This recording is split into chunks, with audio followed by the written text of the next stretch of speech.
Good evening, believers. It is that time again. We are on the healing path after infidelity with the Healing Hour Live. Hello, greetings to you. How are you doing today? I hope you're doing well. I hope you're on the healing path and it is not a rocky path right now. I hope it is nice and smooth for you. But if it is rocky, come talk to me and we will figure this out together. We'll go ahead and figure out why it's rocky and help you along the path a little bit. I am Love Coach Dasha, if you have not met me before, and I am here to talk to you today about recovering and reconciling after infidelity. You have been cheated on by somebody that you love. It'd be one thing if you didn't really care about them, right? It'd be one thing if they were just kind of a thing, they were just a fling, and you didn't really feel like, it was going to be a long lasting relationship anyway. So who cares? I can move on with my life. But no. It's the one, it's the person, it's the one that you really, really, really want to be close to. You want to have a relationship and a life with, and they're the one that messed up. And I completely understand that because my one did the same thing. I am 14 years past D-Day, about 14 and a half next month. And I am, hey, Lou, hey, how you doing? And I am at that point where I don't hurt anymore. I don't have to get emotional about it when I'm telling you about it. I can tell you stories about it and everything, and it doesn't hurt me. It doesn't crush me anymore. And I want you to get to that place. I want you to be able to have the relationship that you want because you want it and be able to move past this. Hey there, Felicia, how you doing, girl? I'm so glad that you all are joining me today. Let me make sure I can see all there is to see. If you are in my Facebook group, Love After Cheating, that's the main place that I go live. I'm streaming to YouTube and to Instagram as well. But if you're in my Love After Cheating group, go to streamyard.com/Facebook and allow it to see your name so that, on my streaming software screen, I can actually see your name. Hey, Felicia, I'm glad you're here. All right, let me see. Let me make sure I can see all angles. So how are y'all doing today? I hope that you're doing well. I hope that you're not having a very hard time. I know that there are people in the group. Hey, girl. I have been talking to, since yesterday, I was answering as many questions as I possibly could in the group. And I know some people are feeling a touchdown, that things are not going the way that they should be, but I want to let you know to every one of you that a lot of this is in your control. You can change things. You can make this so that you are comfortable and happy and trusting and loving again with the person you want to be with. You are not required to leave your relationship just because this has happened. I know that's the thing to say, but I'm telling you that you don't have to do it. And I'm telling you that I have worked with lots and lots and lots of couples. Hey, Ollie, girl, how you doing? Glad you're here. I work with lots and lots and lots of women who said, well, yeah, that's a deal breaker for me. And I just walk and I just leave. And then they do not. So you are not the only one. The Love After Cheating Facebook group is over 3,000 women now. Yeah, seriously. People don't go. People don't leave.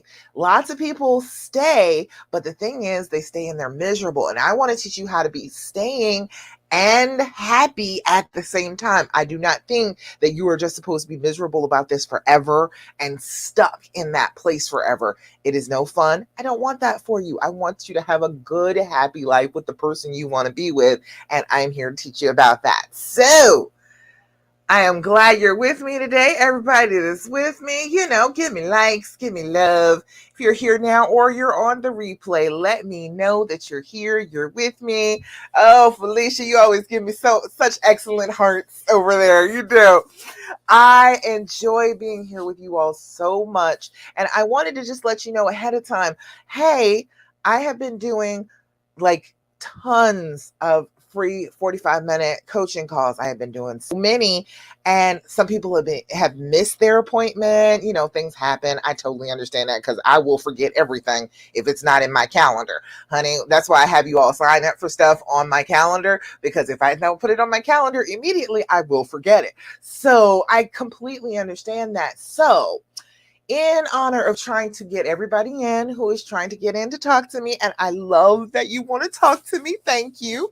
I am extending that offer out until the 30th, to the end of the month. You can get with me. You can talk to me for 45 minutes. You can get a plan of action going. You can talk to me about the programs that I have. And if you'd like to maybe work with me as your personal coach to help you get past this infidelity with one of my programs. And I am extending that out until the 30th because people are trying to get in and I want to accommodate everybody. I'm a people pleaser. I love to please everybody that I'm working with. So come on. I will put, matter of fact, it is in hey Tina, hey, how you doing? The link is in the bottom of the Facebook group and it's in my link tree. I just changed it and extended it out until the 30th. So if you did not see a spot that you wanted to get before, you don't have to worry about calling me and trying to get a spot. You can just go and look on there. I have extended it out, added some extra times. All right. All righty, ladies. I'm so excited to be here today. I love talking to you all about this. You all let me know. I forgot the Thirsty Thursday post, so if you have something good to share, please feel free to share it. And if you've got anything that you want to ask about today, feel free. Put it in the comments. Let me know what it is that's on your mind so I can answer your questions for you. I am here to answer those burning questions and keep you on the healing path if I can possibly do it. And honestly, if you let me, I promise I can keep you on it. Just tell me what it is you need, okay? All right. So there we go. All right. So first things first, the very first thing that we always do together as a unit is do our deep breathing. Have you been doing your deep breathing? Have you been doing your journaling? If you have not been doing those two things, you need to rethink. You need to reschedule your day so that you are including that bit of self-care. Because number one, that's what it is. It is self-care. To be able to sit and just breathe for a couple of minutes. That's something that you should be allowing yourself to do every day, okay? Just being within your body, breathing that fresh air in and blowing it out, just being present in the moment. You should give yourself that. And I want you to do it 5 times a day, all right? And doing your journaling, that's maybe 10 minutes. I'm asking you to do maybe 5 minutes in the morning, 5 minutes the night before you go to bed of just pouring out your emotions, your thoughts, things that are going on in your head and just putting them down on paper. The good days and the bad days. All right. So the first thing we're going to do is going to do our deep breathing. Join me, why don't you, for the deep breathing. What we're going to do is we're going to blow out like we are trying to deflate a balloon. We are deflating our lungs, getting all of that air out of our lungs. Then we are going to inhale either through your mouth or through your nose. If you got allergies and whatnot going on, I understand. Breathe in for a count of 4. And then we're going to blow out. We're going to hold, we're going to breathe in for 4. We're going to hold the breath for a count of 7. And then we're going to blow out for a count of 8. Now, if you do stuff like smoke cigarettes, you may have a little trouble the first couple of times, but I promise you, do it with me a few times, you will get it. It's no problem. And there is a video on YouTube, on my Love Coach Tasha YouTube channel, that is just about the breathing. It is just me walking you through the breathing 5 times. So if you need somebody to count for you, I will count for you too, okay? But we're going to do it 3 times for the live, just for the sake of brevity, all right? So what we're going to do is we are going to blow out. Make the noise. Inhale through your nose. 2, 3, 4. Hold it. 2, 3, 4, 5, 6, 7. Blow out. 2, 3, 4, 5, 6, 7, 8. Again, inhale. 2, 3, 4. Hold it. 2, 3, 4, 5, 6, 7. Blow out. 2, 3, 4, 5, 6, 7, 8. Last time. Inhale. 2, 3, 4. Hold it. 2, 3, 4, 5, 6, 7. Blow out. 2, 3, 4, 5, 6, 7, and 8. Beautiful. Lovely. I'm so glad that you did that with me. Tell me, how does it feel when you do your deep breathing? There should be some changes. You are going through a trauma. What the deep breathing does is regulate your blood pressure, your breathing, your pulse, brings you back to center, gets it so that you're not as anxious as you were, and starts to calm you down, starts to get you back in control of your body. This is an automatic thing that happens. When you have a trauma, your body goes into automatic mode. It goes into fight or flight. It goes into those things without your knowledge. You just automatically do it. And that is a beautiful thing. Isn't it lovely that our bodies will take care of us like that? If something bad were to happen, it automatically kicks in to try and help us survive. But we are not trying to just survive. Right now, we are trying to survive and thrive. We are trying to get back to the love.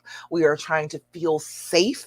We are trying to feel calm. We are trying to feel loved and open and vulnerable and able to express and give our love and accept love back. So survival mode is not designed for that. We have to get back into our regular bodies flow in order to be able to get to the place where we can calm ourselves enough to heal. All right. We cannot stay in that automated state of mind forever. All right. And I know that you know what I'm talking about, because you don't feel like yourself when you're like this, do you? You don't feel like yourself. You feel different. And you are supposed to feel different because your brain is actually operating differently. We have to take back over control of our brains at this point. All right. So do your deep breathing, doggone it, 5 times a day. Hey, Beth. 5 times a day. I want you to be doing your deep breathing. I want you to do it first thing when you wake up in the morning, before you put foot to the floor, before you go to the bathroom in the morning. Just take a moment and do your deep breathing. Fill those lungs up with oxygen. Blow out all that stale air that has been sitting there while you've been sleeping. Before you go to bed at night, it is excellent for helping you to control like nightmares. If you have been having those trauma-induced nightmares, if you have had hard time sleeping, it will help you with that. It will help relax you, bring your blood pressure down, bring your pulse down, get you to a place where you actually can sleep. And doing it through the day is going to keep that anxiety from spiking up way high on you. We need it to be at a level we can manage. What happens is you are super traumatized and your anxiety level is way up here. You're at a 9 or a 10 out of anxiety all the time.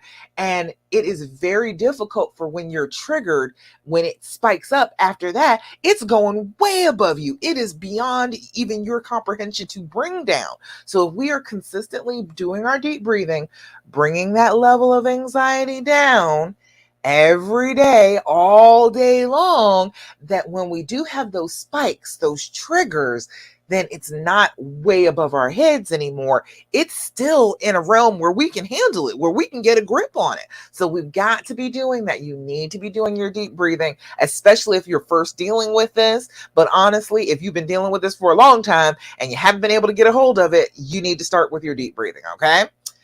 Beth said deep breathing is amazing. She knows she is working it out. She does her deep breathing so often her husband is like, oh, hey, I noticed you're doing your deep breathing again. He is noticing it and noticing that it helps her. It calms her, centers her. It does it for me too. I don't tell you anything that I don't do for myself personally. I do my deep breathing on a regular basis. I am consistently thinking about just my breath into my body and my breath out of my body. It brings you right to the moment. You can't be in the past or be stressing about the future when you're worried about your breath in your lungs and coming out of your lungs. Can't be stressed out about it. All right. And then your journaling. Have you been doing your journaling? People slack on the journaling. I'm trying to tell you, it's very good for you. I journal something every day. It may be on paper because I love some paper. I love a journal. Okay. You know, I have a whole smorgasbord of them on my desk, but I also do it in my phone. Felicia, she told me about having a little bit of carpal tunnel. It's hard for her to write it, so she'll write it in her phone. But if you can write it, try and write it, because there's something cathartic about getting your thoughts out, just having them channel down into your hand, into the pen or pencil, and putting them down on paper. It's something that allows you to just let it go. You are seeing it come from here and end up there. So it's like you can see it. And then your brain is like, oh, you're paying attention to that thought. I don't have to keep repeating it. And that's what we're talking about today with those repeating thoughts, those fearful thoughts. We're talking about that today. So that's one of those ways that you can get those thoughts to cut it out, is by writing them down. If you just go ahead and write them down, the good and the bad. Now, don't just stop with the bad stuff. Write down the good stuff too, so that you can go back and you have a journal of what actually happened. The trauma will try and trick you sometimes and make you think things have happened or have not happened that's not true. So I want you to be writing things down so that you can remember things better than you think. I know you think while you're traumatized that your memory is great, but it's not. All right. The blood flow is wrong for your memory to be okay. When you're stressed out, your blood is not going to your brain. Okay. Your memory is suffering. So when you're writing this stuff down, when you're writing down the good days, put a star at the top of your good days so that you're like, yes, I did have good days. Yes, I did. These were good days. I remember because I put a doggone star at the top of them. Couple other things for your journal. Do your date, do your time, because you're a scientist. When you're doing this journal, you can actually figure out patterns in your behavior and how you're feeling by reading back what you wrote. So writing down a date and a time is good, because then you will have time frames to compare to. And then you want to do your level of anxiety, 0 to 10. 0 is no anxiety whatsoever. All is right with the world. 10 is I want to rip my hair out, tear my clothes off, run screaming down the street naked. A loss of control. That is a 10. If you are not at that point, honey, you're not at a 10. Isn't that a lovely thing to know? I enjoy knowing that as long as I am not running down the street screaming naked, I'm probably not at the 10. It is probably something that I can handle. I like the idea of that. But putting those numbers to it puts a fence around these feelings. These feelings cannot get any bigger than a 10. They cannot overwhelm you. They cannot get Godzilla size. They can only be a 10. That is as far as they can go. Felicia, you know, so true. Is you talking about the numbers containing it, or it's nice to know that you're not at a 10? Because the whole 10 thing, that just gets me. Like, if that's the limit, that's as bad as it can be, then the worst is a 10. And then, okay, well, if I'm not at the worst, then hey, maybe I'm not at a 9, maybe I'm at an 8. It makes you consider where you really are. All right. So we're doing our journaling. We're doing our deep breathing. Please do that. I want you to be as healthy as you possibly can and doing as much as you possibly can to control your own healing. And those are two things that you can do all by yourself. You don't need any help to do. And you can accomplish them. And accomplishing things lets you have more hope that you can get through this. All right. Let's see what else. Like I said, I forgot all about posting Thirsty Thursday this morning. I went to physical therapy this morning. That's what it was. So I don't have anybody for Thirsty Thursday yet, but you make sure you let me know if you all have some good stuff to share. I always want to I do. So share with me all the good that has happened in your lives. Let's see. Felicia said, it's scary because in the past, at one point I was calm and didn't think the worst of my man. And at that point, he was with 2 other women. Yes, I understand that. Yeah. So that was trauma for me because I didn't think the worst at that time. Yes, exactly. But you could have been wrong. You could have been thinking the worst and he's not doing anything at all. So it's like you thinking the worst of the person you love is not a good idea anyway. That's where I want you to get to. Thinking the worst of the person that you are supposed to be loving on. You don't want them thinking of the worst of you, do you? That disturbs you when he's feeling a little insecure and he's asking you what you're doing. So not thinking the worst of the person that you love is like the ideal. That's what we're supposed to be going for. He said, so now what do we as women do if we're experienced that and we are trying to believe in them like we did before? What do we do when we feel like it happened again? The thing is, you got to be realistic. Okay, it could. It could happen again. It did happen again to me. It did. But the thing is, okay, you have to decide if you're going to be strong enough to deal with it. Right now, you are saying to yourself that you're strong enough to handle it. So if the same exact situation comes up again, guess what? You're still just as damn strong as you were the first time you dealt with the situation. So the thing is not stressing yourself and thinking that, oh, somehow or another you wouldn't be able to handle it this time, that things would just go so terribly wrong if it happened again.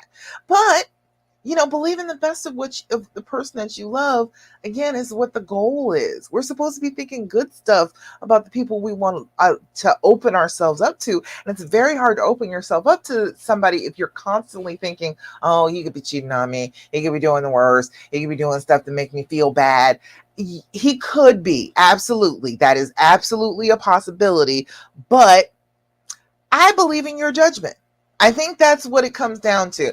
You got to believe in your own judgment. You've got to believe that you have found the person that is good for you and that they're going to come through for you. They're going to do the right thing. They saw how they hurt you this time. They're going to do the right thing. They're going to be the person that you expected them to be. And when you go into it with that hope and that expectation, instead of thinking the worst, people try and live up to your better expectations. When you are like, I expect the best out of you. I expect you to do better than you have been doing. I expect you to treat me better. I know you can do better than this, and boost them in that way instead of saying, oh, you suck and you are always going to hurt me and I'm always going to be afraid of you. They're more likely to do the right things when you are encouraging them instead of when you are discouraging them. That makes sense? You said, sounds good. Don't we would want to crack them in the head if anything happened again and nurse them after? Exactly. There's a meme on Facebook that was like me sitting here thinking about killing him, realizing I'd be the main one crying at the funeral. Yeah, you would. And it's okay. It's all right to love like one person like that. That's, I'm not saying to do this for just any old body. All right. I want that made absolutely clear, because this ain't for any old body. Okay. This is for the one. This is for the person that you are like, I see the rest of my life with this person. For you to be able to forgive and open up to them like this, and decide that you are going to give them compassion and mercy and grace. This is for one person. You can't do this for every old body. This is too much to do for everyone. If you have the person that you feel deep down, I'm like, this is the one. This is the person. This is the person I want to be with. This is who I see my lifetime with. That's who you put this work in for. Okay. I'm not saying do it for any old body. I'm saying do it for the one. Do it for the one that is special to you like that. You know what I'm saying, Felicia? Can't do it for any old body. Can't do it for just, some dude that you just started dating. No. All right, let's see. Donna. Hey, Donna. You said, how to become intimate again. I see them together every time I close my eyes. Oh, I'm so sorry for that. Yeah, it's so distracting, isn't it? Good gracious. All right. Well, hold on. I got to start answering my questions. I didn't give you questions. I didn't give you some questions from my deck. Hold on one second. It said, love sucks because it hurts that they can be with someone else or love another woman. Love doesn't suck. Love doesn't suck. Love is good. Love is a wonderful thing. Love is an amazing thing to have. And, even when it hurts, I feel like, so what? You got to love. You got to do that. Like, some people never experience it. Some people don't get it. Some people don't get love. Imagine if you lived a whole life and you never had any love. You never felt that feeling, that surety that this is the person and I want to spend all my time with them and I'm just all into them. Like, imagine that. Like, it would suck. It really would. So I feel like, love does not suck. There are side effects. Yes, there are. But you could choose to not love. And what kind of life is that? I don't know. Anyway, let me go ahead and do these questions real quick.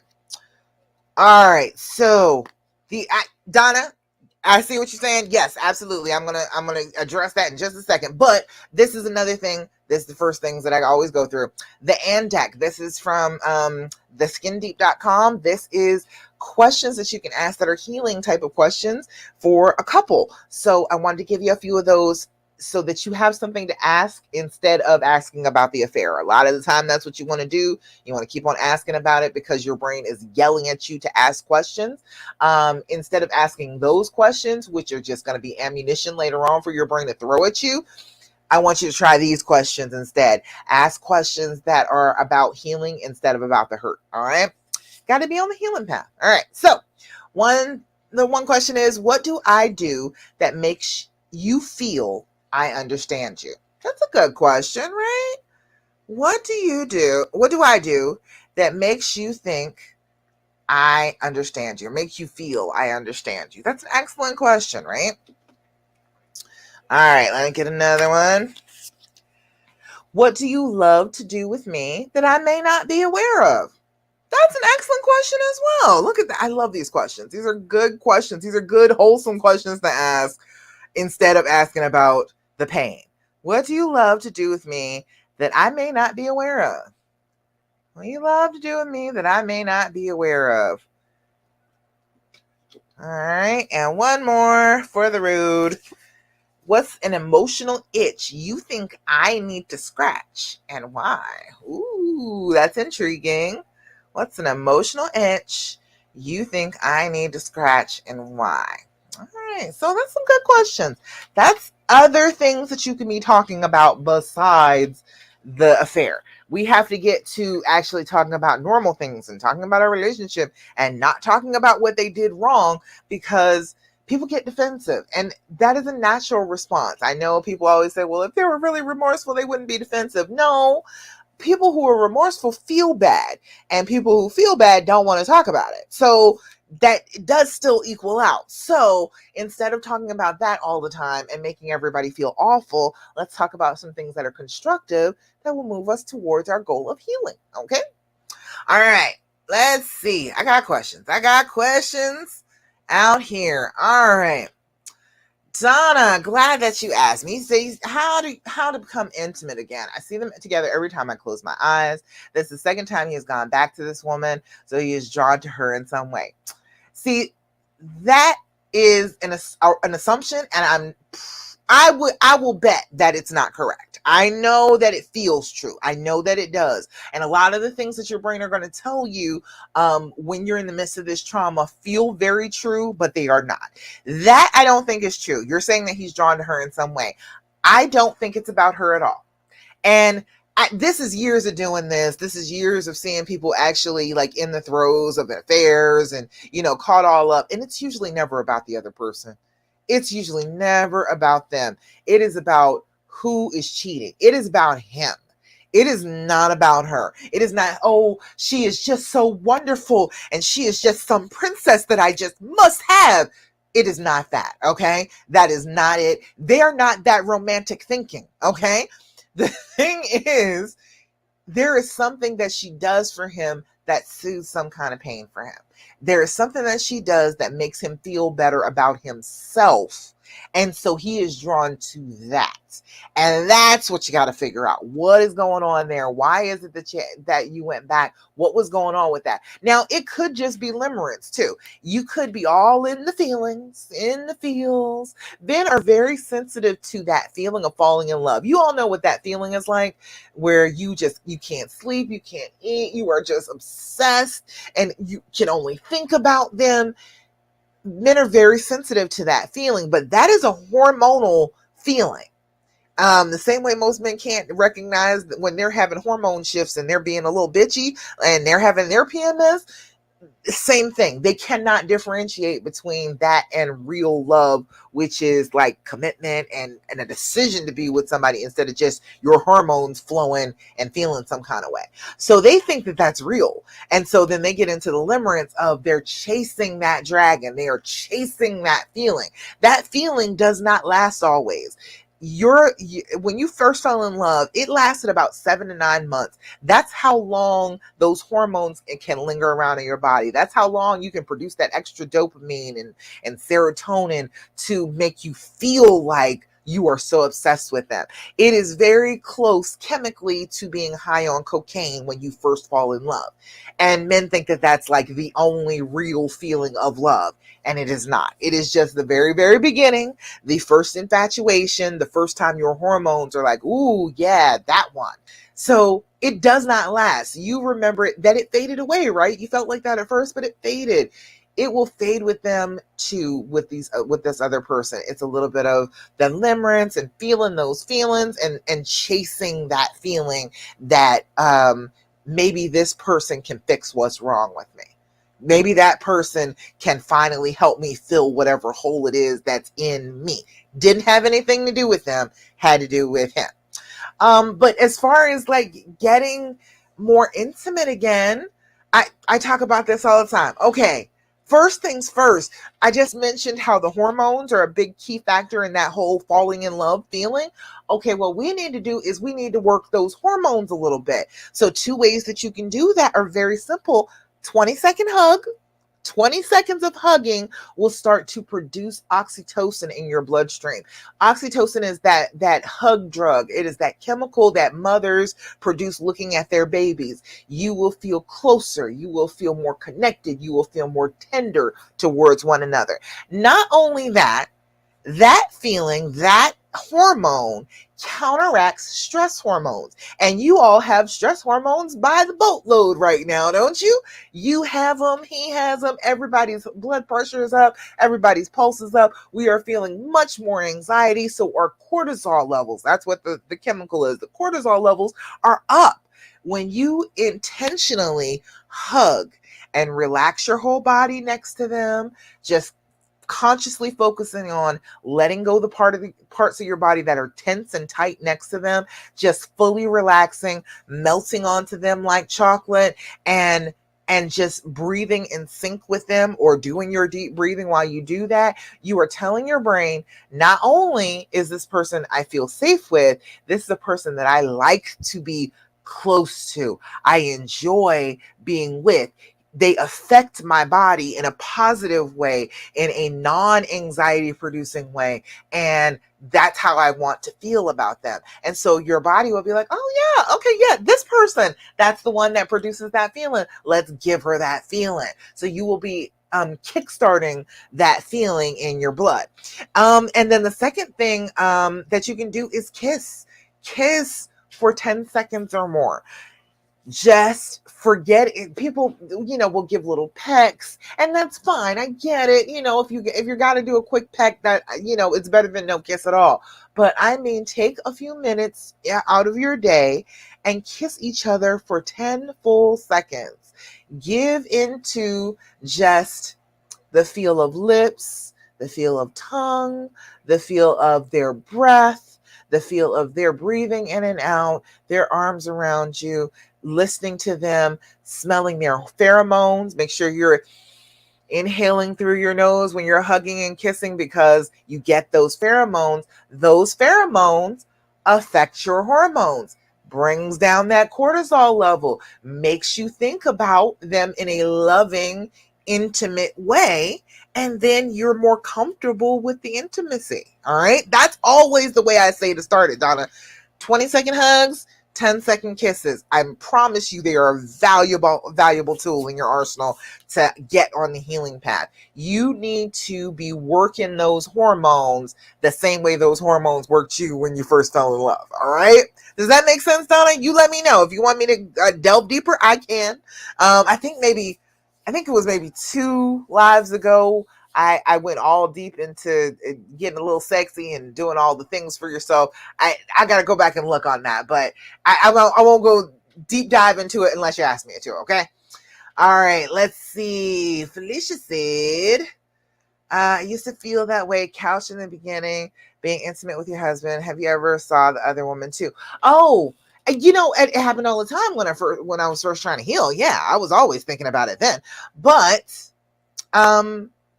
I have studied sex. I have read a lot of books, and I have put a little thought into sex. And I have always been one of the people that tries to be very, very present during sex. I want to be there. And so if my mind starts to wander, I refocus. I focus on my breathing. I focus on his skin on mine. I focus on the warmth. It's focusing your senses in the moment that is going to help you not wander off and being all in your head, because sex is in your body. All the intimacy is in your body. If you are in your head, you are not there. You are dissociating. You are separating yourself from your body so that you don't feel it. And that is a natural response to trauma. You will dissociate. We will take yourself away from your body and not try and feel.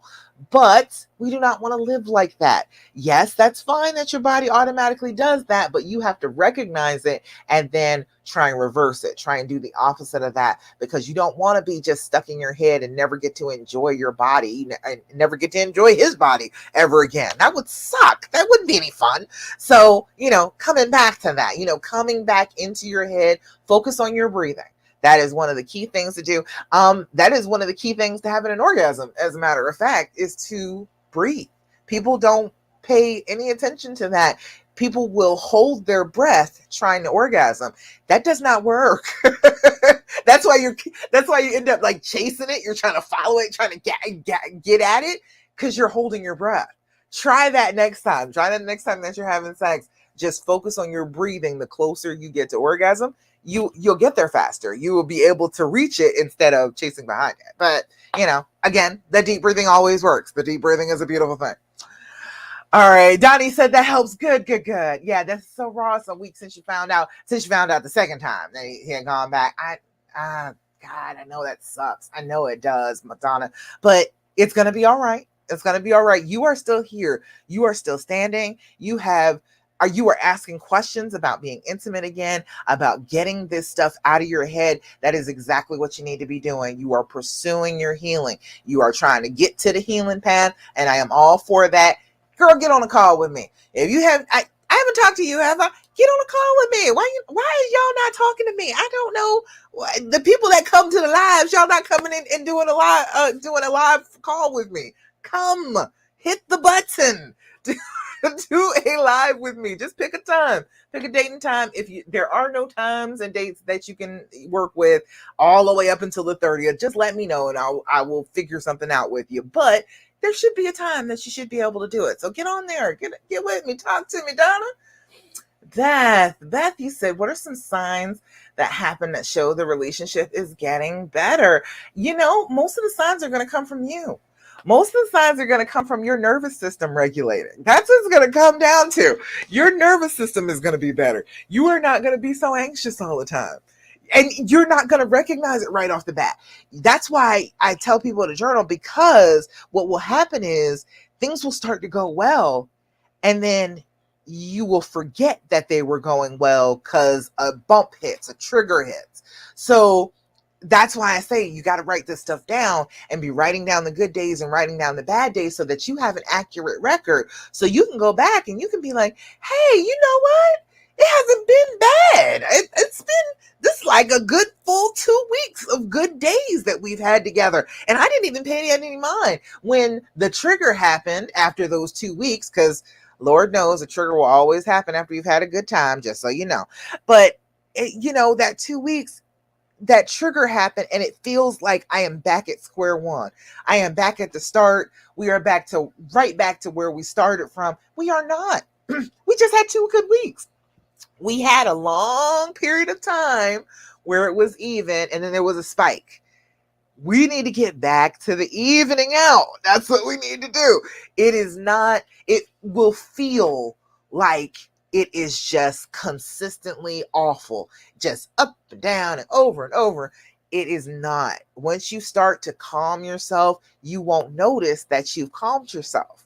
You won't notice it very much. That's why you need to be talking to me so I can be cheering you on, be like, hey, you've been calm for the last 2 weeks, right? And you can be like, oh, hey, I have. Then you can go back in your journal and be like, you know what? This has been actually a pretty good couple of weeks. So It's hard because you don't always recognize it right off the bat, but you will feel just calmer. You are not getting a headache every day. You are not clenching your jaw every day. You don't have that feeling hitting you in the center of your chest every single solitary day, all day long. There are periods of time where it has lifted, and that does mean you've been getting better. It just means that you got to keep on, keep at it, keep doing the things that you were doing, keep making those good habits, making that good self-care happen for yourself, and continue along down the healing path. If you have a little spike, okay, that's fine. We're going to have a little spike, and we're going to bring ourselves back to center, back to baseline, calm ourselves back down. Does that make sense, Beth? You said do a live. Do a Zoom call with me, please. That's what I'm saying. I want to talk to every one of you. Oh, don't you know? I love this. I love to talk to you all. I love to tell you things that'll give you a different perspective. I promise you, if you get on a call with me, you're going to come off with a different perspective. Those things that are in your head are fear speech, and they are telling you all the negative things that they can possibly tell you, even things that are not true, in order to keep you small, in order to keep you separated, sequestered from who you really love and what the life that you really want. And again, much appreciation to our brains for trying to protect us. But you have to be the one to be like, wait, I have a consciousness. And in my consciousness, I am saying, brain, I appreciate your work. I see what you did there, but I'm okay. I can be in control of my life now.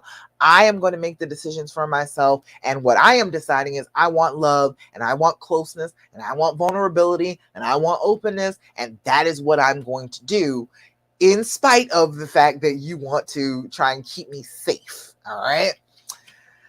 Let's see. Donnie said you need to.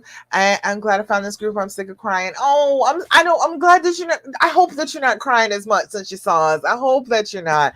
I am glad that you found us too. I am absolutely thrilled every time a new woman hits this group and realizes that they are not alone, and they are not dumb or naive or anything for wanting to be with the person they love. You just love them. Damn.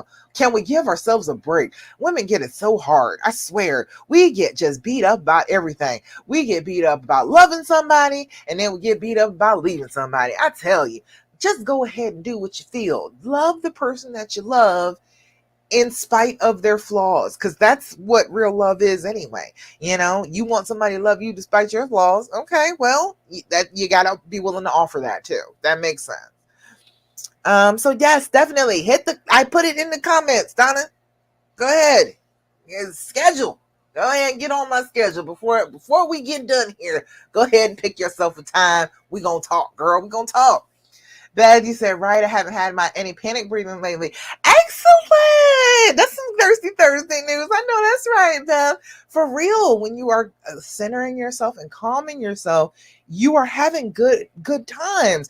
It feels weird because you don't want to let down that wall. It's scary to put yourself out there. 3 people I talked to today all said the same thing back to back to back. I don't want to put myself out there to be hurt. Back to back, everybody said that. And that is fear speech, because I'm going to tell you right now, that is impossible. You will absolutely, I promise, be hurt again.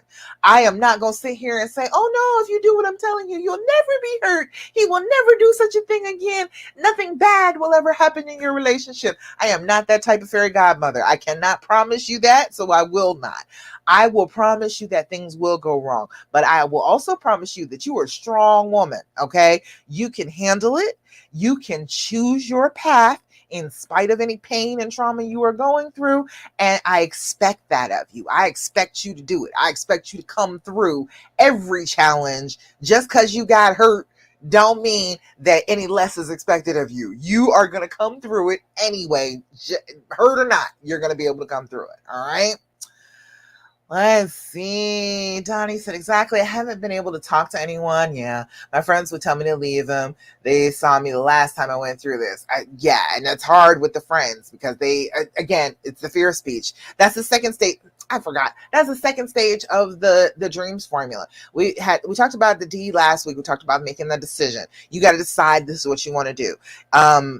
you got to decide that you have made the decision. If you're staying right now, if you're giving all these reasons why you, well, yeah, the kids and I should stay and the money and then this and then that, you've made the decision to stay. Just go ahead and accept that you've made the decision to stay and make it be about love instead of about a whole bunch of other excuses. And then there's our, hey Brittany. Oh girl, don't you worry about being late. I'm glad you're here. You ask me if you got questions, ask me, okay? I'm just chit-chatting about the dreams formula right now.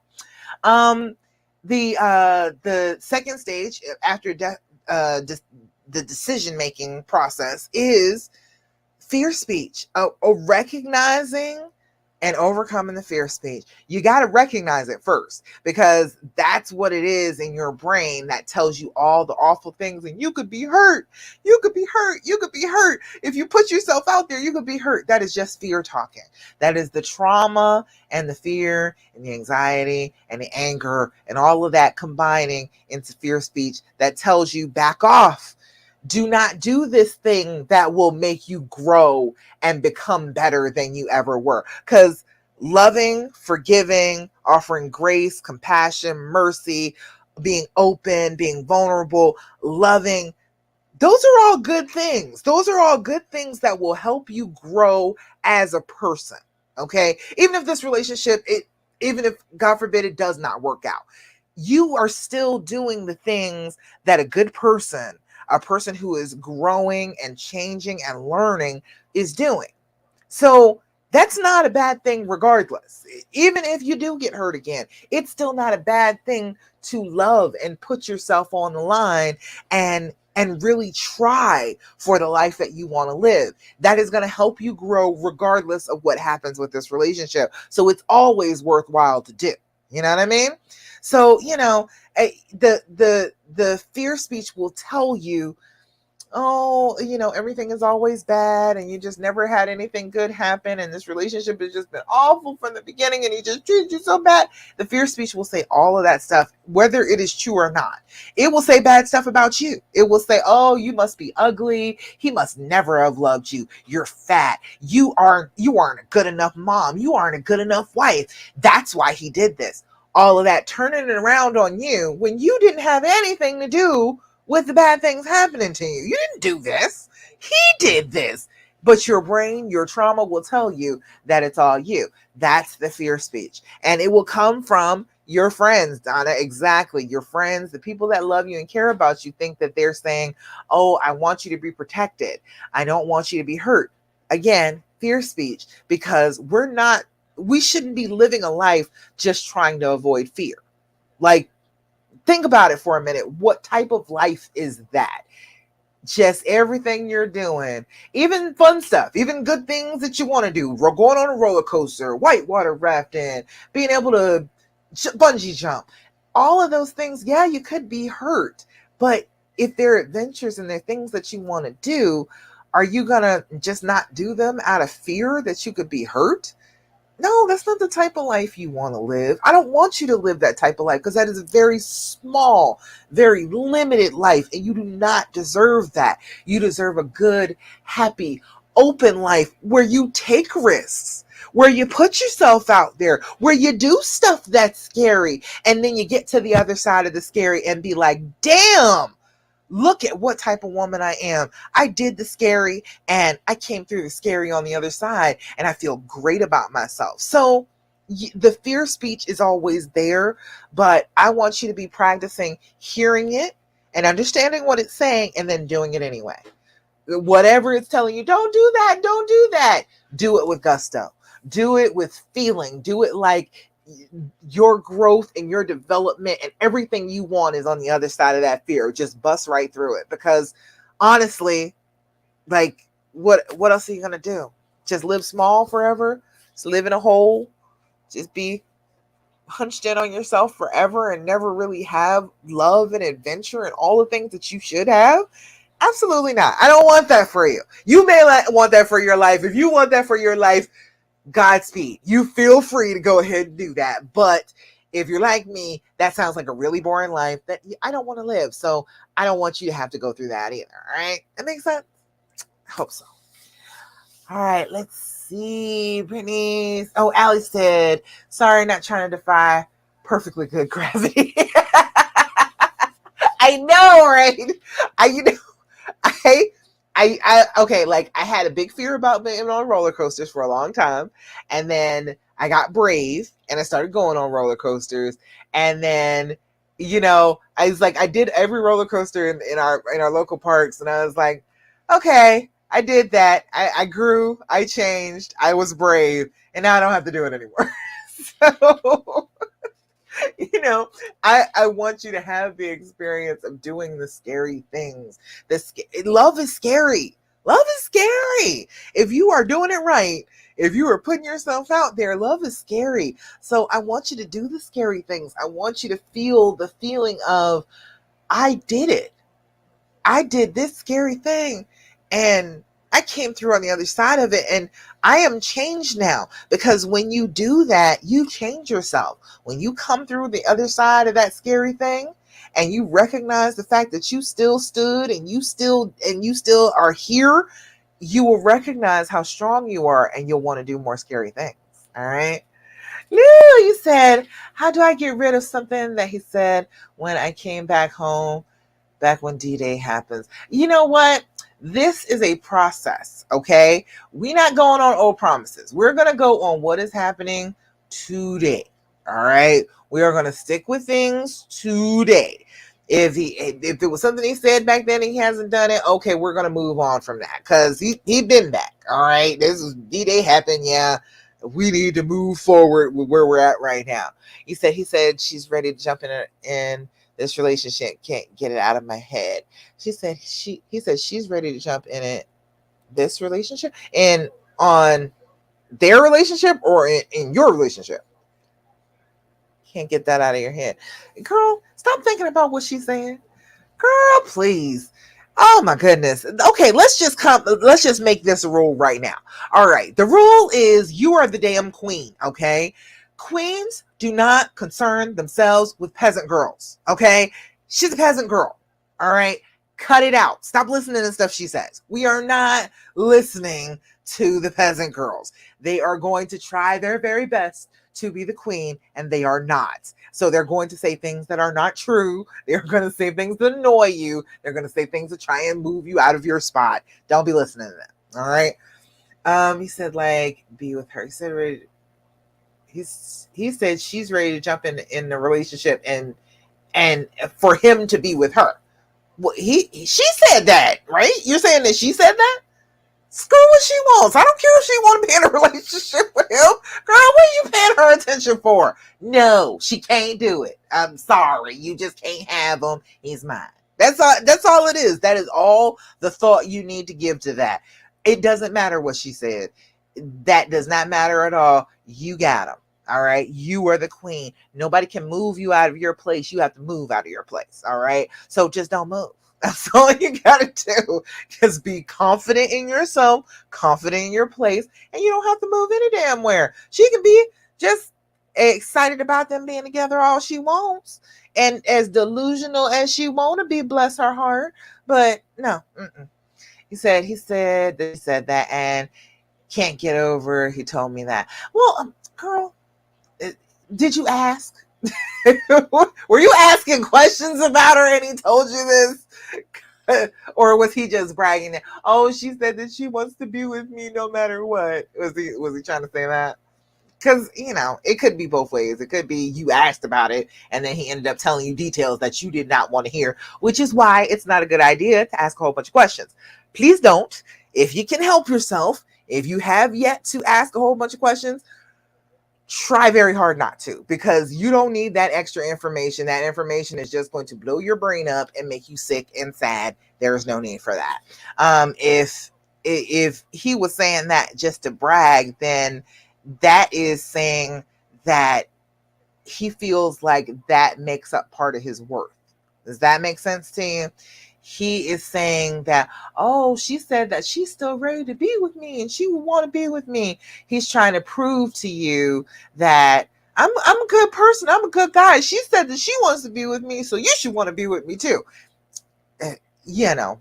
Yes, I know. Of course, she wants to be with you, honey. Yes, she does, but she can't have you. So, you're with me. All right. So I think so. I mean, we were both mad back then. Oh, you think that he might have said it just hurt your feelings? Okay. Well, we are. That was back in the day. Your brain is trying to hold on to fear speech. That's another fear speech thing. Your brain is trying to hold on to something, anything that will prevent you from getting close to him again. It's giving you an excuse, right? Oh, I can't get over the fact that he said this, so I can't heal. That is your brain tricking you. You are you have to be aware of what you want. And if you want to heal, you cannot be allowing your brain to just say, oh, well, you got to wait because he said this back then. And so you're just going to be broken until when? Until what? Like, what would happen to fix this? What could he say that would reverse the fact that he said this? Nothing. You all are together. You all are trying to work it out. Stay in the present moment. Stay here now. Do not time travel. I do not need you to be lost in time. I need you to be here right now. So when your brain is like, oh, remember when he said that she would still want to be with him? Yes, yes. Of course she would want to be with him. I think he's good. Of course she would think he was good. That means nothing to us. That means nothing to our relationship at all. I am still here. I still love him. He still loves me. We are still working this out. You talk to your brain when it is messing with you like that. You talk to it sternly and tell it that, yes, I know that is true. That is something that he said, but guess what? That doesn't have anything to do with the present moment. All right. You said you were both mad back then. Everybody was feeling some kind of way. All right, fine. We all say things that we don't mean when we are feeling some kind of way. We are going to move past that. All right. That makes sense? Makes sense to you over there? Let's see. Brittany said, yeah, the husband called me and told me all the things I didn't need to hear about his wife and my husband. It was awful. I didn't need to hear any of it. Girl, whoo! I tell people all the time, it is always appropriate to mind your business. That whole, oh, I'm going to tell their spouse thing is just the worst thing that ever happened. Too much communication. People got too much access to people because you do not know how that person would react. Brittany, you could have been a lunatic. You could have been a crazy person, and he gave you all this terrible information, and your husband would have come home and you'd have shot him in the head, and then it made sure you shot her, and then gone over to their house and made sure you shot him too. He doesn't know that. He doesn't know who you are telling you all of that. He doesn't know that. He could have set everybody up to be in a very bad situation. That's why I am very big on mind your business. I am team mind your business when it comes to somebody else's relationship. Don't go telling people things that they may or may not want to hear, because they what is it? Shoot the messenger. That is a real thing, because don't nobody want to get no bad news. And so as soon as the person with the bad news approaches, guess what? They probably gonna end up getting shot, because of course you don't want to hear it. And so then you're mad at that person too. Okay, good. You said that makes sense to you? Little good. Brittany, for real. You could have been nuts. You could have been an absolute crazy person, and all of y'all would have ended up on the news that night. I feel like that it's always appropriate to mind your business. I feel like even your friends, if your friends know that this was going on, I fully support not getting into somebody else's relationship. I'm trying to tell you that is always a dangerous, volatile situation. The things that go wrong are always volatile, are always domestic type of situation. That's the type of stuff that ends up on the news. Well, this couple, they were doing okay and they loved each other, but they got into an argument and somebody cheated, and then the other person showed up, and then everybody ended up getting shot. No, I don't. I feel like there are too many risks to opening your mouth and telling business that is not yours in the first place. It is always appropriate to mind your own business. Yeah. Donna says she even sent me pictures of them together. Oh, that heifer. Oh my God. Oh, I was talking about this with the R&R group last night, with the recovery and reconciliation group last night. How these, I won't call them names, but these women be out here trying to side chick it up, and then they want to tell everything. How you gonna be a side chick and tell everything? How does that work? Side chick the main chick. No, that's not how that works. That side chick too, if you are able to ruin this relationship, you will never be sure you are the main chick. That's what that is. That's the progression that you are going to be going through. I just never understood their reasoning for doing all that. For, oh, well, I'm going to show you everything. I'm going to send you screenshots. I'm going to send you pictures. Okay, you did all of that, and then he's still with me. So what was all that for? You just thought she was that super important. If you showed me this, then you was just going to run me off, huh? I wasn't going to be the queen anymore because you sent me some pictures that hurt my feelings.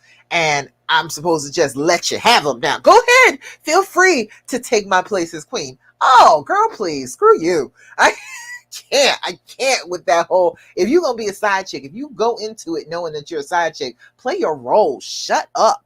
Just sit down and let him be with you on the rare occasions that he's able to be with you, and just enjoy your time, because you went into that on purpose. You knew this person belonged to somebody else. They were not available. So you take whatever you can get from them and just sit there and hush and be okay with that, instead of trying to blow up their primary relationship. Girl, please. The desperation, the thirst. Ugh, it's too much for me. Honestly, yes. I'm trying to tell you, man. I have so many stories, back in the day, like, men would have like whole other families, living in the same neighborhood. You know what I'm saying? He'd go back and forth, after work, go stop by this house, come home a little bit later because he worked late, and come on home and spend the night where they're supposed to be. And the side chick would never open her mouth. Never say a word. I don't know what happened to these modern side chicks that they feel like, oh, I should just be able to say whatever I want and get him in trouble, because that's gonna work. Get the man in trouble where he lives, and then he gonna want to be with you. The madness. I'm trying to tell you. I can't with that. I don't know. You actually just giggle. Good. I'm glad that I can make you laugh. See, get on a call with me. I'll make you giggle a little bit more. I try and make you feel a little bit better, give you a different perspective. And that's exactly what I do. That's what I do every day. That's what I do with my programs. I have 3 of them working right now. I got the Recovery and Reconciliation membership. That is $77 a month. That is 4 meetings a month. We come together, we talk. It was excellent last night. We were having such a good conversation. We went over, I think we went over like a half hour last night. We went way over what we were supposed to be doing, because we just get into it and we start talking together and talking about the situations. And it is a great group coaching program. If you're having problems, but you are not, in that devastation phase anymore, you've started regulating your feelings and you're moving on to that stage after regulation to, recreating the relationship. This is an excellent group for you. Excellent women, wonderful, sweet women in this group who are super supportive of one another. And we just talk about all this stuff. And we giggle, we laugh, we chill, Allie's modern side chicks, girl. Modern side chicks. They are just a mess. Just a hot mess. It is ridiculous. But then there is my tech support program. That's my next one. My tech support. That everything is going to be open until the 30th. So, get in on this. My tech support program is 45 days, 60 days, 90 days. That is the water went down wrong. That is $199, $249, $299 respectively for each one of those. And you can pick whichever one you want. If you have been really going through this for a couple years now, I say do 90 days. But if you just need some help, you need somebody to be able to talk you down off the ledge, you need somebody to tell you, okay, wait, we need to rethink this, keep you on track with your goals, get you redirected when you're getting distracted, I can absolutely do that on tech support. All you gotta do is text me. You can just reach out to me whenever you feel like it. I sleep at night for maybe about 6 hours, but honestly, I be answering people and text me at like 2 o'clock in the morning. So, don't feel afraid to do so. if you were in my tech support program, I absolutely want to hear from you. So I will respond to you. Like as soon as I wake up, I will be there. I'll be with you and I will help you try and figure this out. I'll be in your back pocket. You know what I mean? And that's for, if you're in that regulation phase, that's solidly in that regulation phase, you're trying to get your emotions together after this. You are trying not to lash out. You are trying to get the triggers together. I will help you step by step to do that over that 45, 60, or 90 days. And then there is the third program, which I just started, which already I'm loving it. Already it's doing well. This is my foundations group coaching program. That is twice a week. You can't even get therapy twice a week now. Twice a week, you are kind of going to have a Zoom meeting with me. It can be just me and you. It can be me, you, and your honey. Hell, I even just talk to him. Sometimes if you just want to give him a session, absolutely, I will sit there and talk to him. Because the guys, they end up liking to talk to me because I make sense to them. So they end up liking it, even though at first they're going to be a little bit like, oh, I don't want to talk. But yeah, after a little bit, they're like, hey, she makes sense. Let me talk to her a little bit. And they'll want to try and get me on their side. I am not on either of your sides. I am on the side of the relationship. So it is never going to be, a situation where you all can pit me against the other.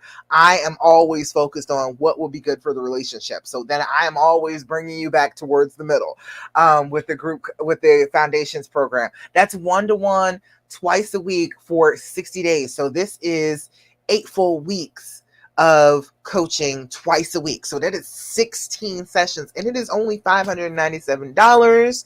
That is it because it's brand new. That price is not going to stay the same. It is not going to be that the next time I offer it, but until the end of the month, until the 30th, it will be $597. I'm thinking that it's going to have to go up to at least $997 for real because just the amount of time that I'm going to be spending. I am already seeing it is a lot of time to schedule 2 Zoom calls a week for an entire 60 days. It is a little difficult to do, so it's going to have to go up because, I'm not going to be able to do everybody like this. But in the meantime, you should get on it if you are having trouble, if you need everything that's in tech support is in the foundations program. And then in addition to that, you'll be talking to me 2 times a week on Zoom, working through this. We will be every single week making moves. Okay. We are not going to stay. All right. Let's see. Allie, for real, the modern side chicks, I tell you. Allie said, Lord, let me recover from paying these taxes so I can sign up. I feel you. I know. That's why I went ahead and extended it because I know, I had to pay taxes too. Don't feel bad. Yeah. So I that's another reason why I extended it because people are like, I just can't do it right this second. Can you give me to next Friday or the Friday after that? That'd be better. I totally get that. I understand. We got bills to pay, but you also need some help. And I got programs that are going to help you where you can work one-on-one with me. You can talk to me. I will give you a different perspective. I will give you some lightheartedness, a little bit of fun. We will laugh. I promise you, you're going to laugh at one point during our talks together, okay? I'm going to make you giggle about something that is going on. So, you need to take care of you too. Make sure that you're taking care of you. I'm absolutely going to be here. I will not stop being here. I will not stop doing the Healing Hour Live every single solitary Thursday, but I do want to start getting my clients together and just do this. I don't want to even have to work my nursing job anymore. I just want to do this. I want to work for you. I want to be your relationship coach and get you on the healing path and get to the point where you don't even need me anymore. That is my ultimate goal. I look forward to the day where you're like, you know what, Dasha, I'm good. I think I'm good. I don't need this anymore. You know what I mean? You can go from like my foundations program, and then, okay, if you feel like you are all right with that after 60 days, you can go down to tech support, or you can go all the way down to the recovery and reconciliation program. And, it's still, you're getting to see me every week. You're going to talk to me. I'm giving you that different perspective.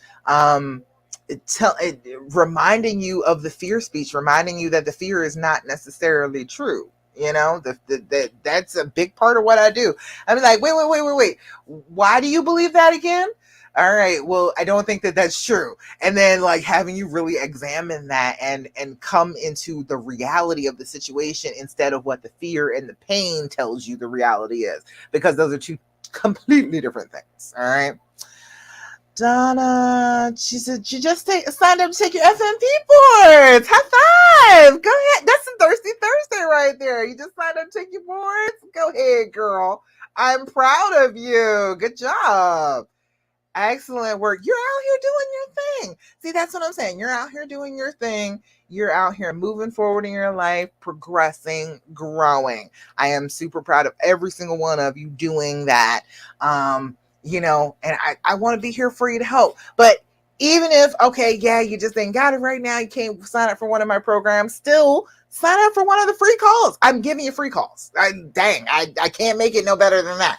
Go ahead and sign up for a free call and we can talk. I will give you a plan. Before you are off the phone with me, you will have steps that you are going to be taking. If you start following through with those steps, you will start seeing some results immediately. I don't play around. There are counselors, and I toyed with the idea of what my title was going to be when I first started doing this. And I realized that coach was the most appropriate for what I do, because I am not a therapist. I am not going to sit here and be like, oh yes, we're going to talk about this for 3 years before you can finally get over it. I'm not doing that. I went to therapy. There is much value to be found in therapy. Don't get me wrong. But when it comes to things like this, when it comes to dealing with this trauma, you have to start now. You have to start doing. So coach was a good title to me because I can give you the plays. I can put the X's and the O's on the board and show you this is how you move. And if you move this way, you're going to score. That's what I do. So that's why I love to do this, because I'm going to get you some results immediately. We are going, wherever we start from, if you just start doing whatever it is we talk about and you are consistent with it for a couple of weeks, you're going to start seeing changes, and that's going to excite you, and it's going to make you want to continue on to the next challenge, to do the next steps. But everything is just pieces at a time, little bits at a time. Okay. We are not trying to fix everything all at once. That is not possible. And that'll just stress you out. I want you to just start where you're at, and then I will give you a couple plays to pull, and you go ahead and do those plays, and you start moving down the field. To stay with the metaphor, all right. I'm gonna give you the breadcrumbs on the path, the healing path, and I just need you to follow the breadcrumbs. That's all I need. Okay, so that's why I'm a coach. That's why I work under coach instead of counselor or anything like that. I'm not. I'm all about the action. Okay. I want you to start taking action right now so that you can get out of this sooner. If I had known like years before I actually healed, if I had known then what I knew when I really started to heal, I wouldn't have spent 4 years trying to heal and feeling bad and sucking at it. If I had known that stuff then, I would have just done it then, and then I would have felt better sooner. So I want that for you. I want you to be able to feel better sooner.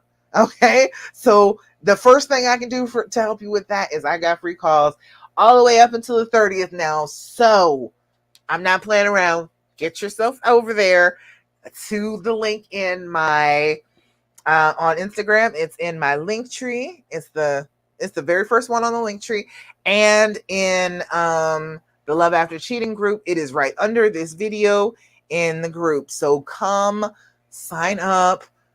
Pick a time, pick a day, and come talk to me. Okay, we're gonna get you down the healing path. I promise. I am here, whether you were in one of my programs or not. If you listen long enough, you're gonna get where you need to be. I just want you to be able to hurry up and do it. That's all it is. With the programs, that's the hurry up version. That's like 60 days. You're gonna feel a heck of a lot better. You're gonna be in a way better place, and you're not gonna need me as much. But if you want to do it the other way, that is perfectly fine. I am still going to be here every week, Thursday, 8 p.m. Eastern Standard Time for the Healing Hour Live. All right? All righty, ladies. Any other questions, comments, thoughts, complaints, anything going on with you that you want to talk about, you want to mention to me? I think I'm over my time, but I wasn't paying attention to that. I don't care. I'm here for you. I love to answer your questions. I love it when you're here with me and I get to answer your questions live. I love that. But hey, if you got them on the replay, if you're having issues on the replay and you need some clarification, go ahead and ask your question on the replay, and I will get back to you there too. All right. Let's see. Anybody? Let me make sure. No other comments. Brittany said, my hubby and I are going to a marriage retreat this weekend. Excellent. He said, wish us luck. So much good. No, okay, like, I don't do good luck. Break a leg. Because, I don't wish other people luck. I'm a little superstitious. So I'll say break a leg. Do well. Listen. That's a big thing. And be open-minded. And don't always think that everything is for them to learn and you don't have anything to learn. When you go away to these marriage retreats, you're spending some money here. So go away to this retreat with a completely open mind. Go feeling like I do not know everything. I may be missing something huge. I am waiting for a revelation when I go here. That's what I want you to do when you go to this. I want you to be thinking about that, not thinking about how you're right, because you will direct your experience in that I'm right, and I see he's got to learn that he's got to change, and I don't have to do anything. No, this is a marriage retreat. Everybody is important in how the marriage goes, so you are important just like he's important. All right. He said, well, he said, we will be leaning in. That's for sure. I'll do that. I so often look for what he needs to listen to. I know. And then that distracts you because there could be something excellent that you need to hear that will, change everything. That's the big thing. When you are sitting there worried about his part, and that's why I'm always telling you about just doing your own part. When you're worried about his part, things on your part will get missed because you're so focused outside of what you are supposed to be doing on what they are supposed to be doing that you miss what you're supposed to be doing. So then you're slipping, and then you're trying to tell them, oh, see, you're slipping. They're like, no, you miss some important stuff too. So just be, focused. He said, I'm not about that. It's been 3 years. I've learned a lot. Well, excellent. Good.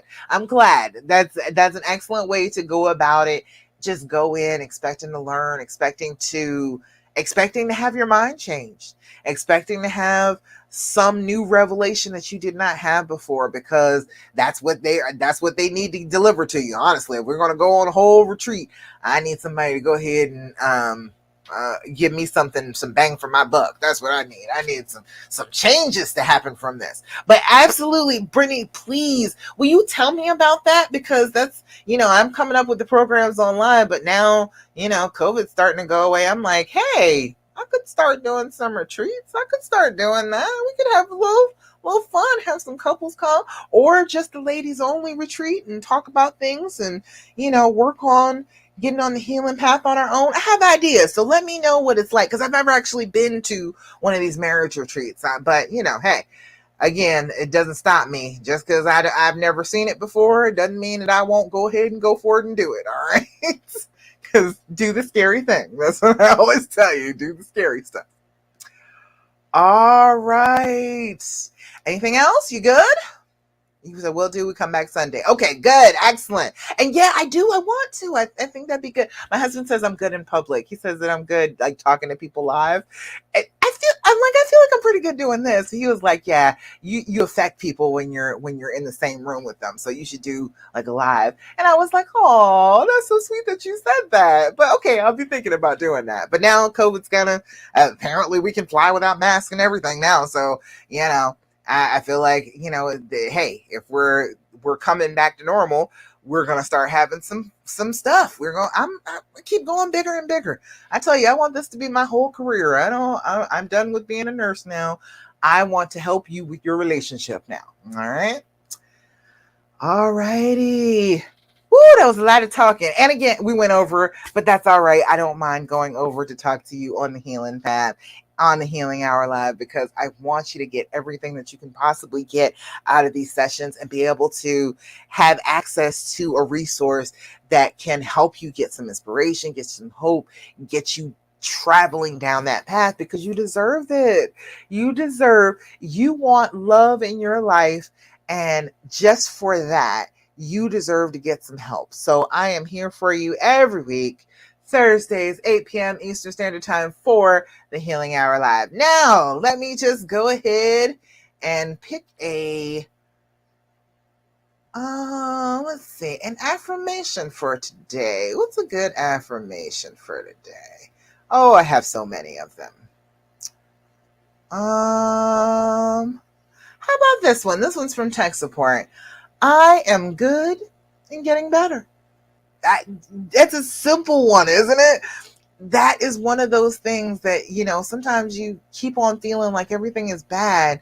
And so you don't acknowledge that, actually, no, I'm actually pretty good. So acknowledge that I am good. And not only that, I am getting better. All right. So look yourself in the eye and repeat that with conviction. Repeat that like you believe it. I am good and getting better.